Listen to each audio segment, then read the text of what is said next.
Let's talk about one thing I see a lot of eBay sellers doing that's not good. We'll call it the eBay death spiral because it really is a spiral. It's positive feedback and in the negative way, causing harm to your store.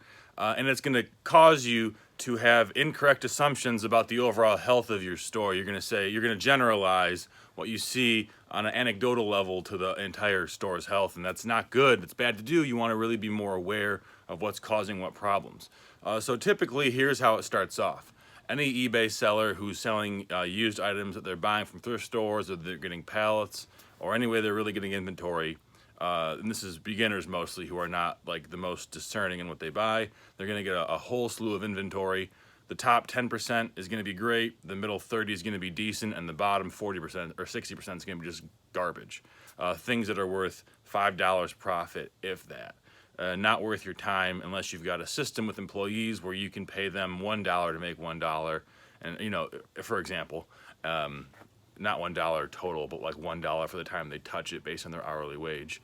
And then you figure out, I just put clothes into this machine and it makes me money. That's okay. But if you're an individual and you're trying to maximize ROI, what you're going to do is you're going to keep building up your inventory, selling the good stuff, at a slower rate selling the okay stuff, but just stockpiling bad stuff. And that stockpiled bad inventory is going to be like a cancer to your eBay store. It's going to make it seem like you have problems with your entire store because conversion rate is down, because listing click-through rate is down. And what you're going to think then is, oh, I have to lower all my prices to encourage more people to buy this stuff.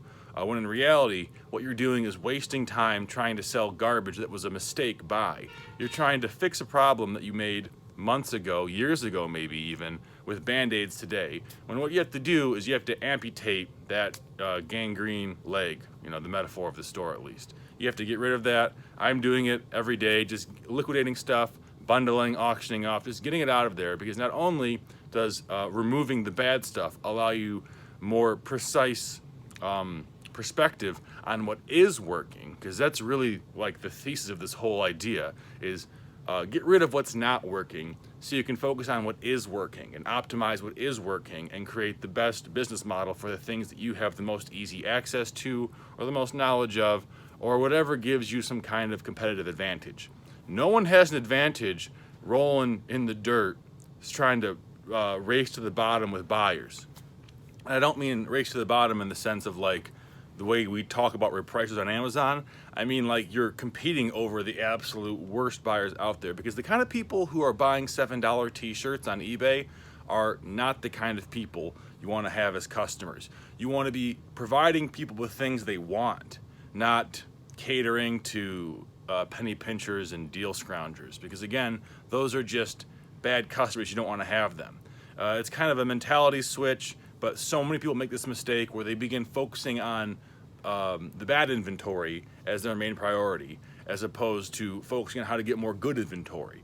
Because the opportunity cost of fiddling with bad inventory you're going to make $5 on is way higher than whatever potential revenue you're going to scrape back. Just a thought for the day about eBay. I'll see you guys tomorrow.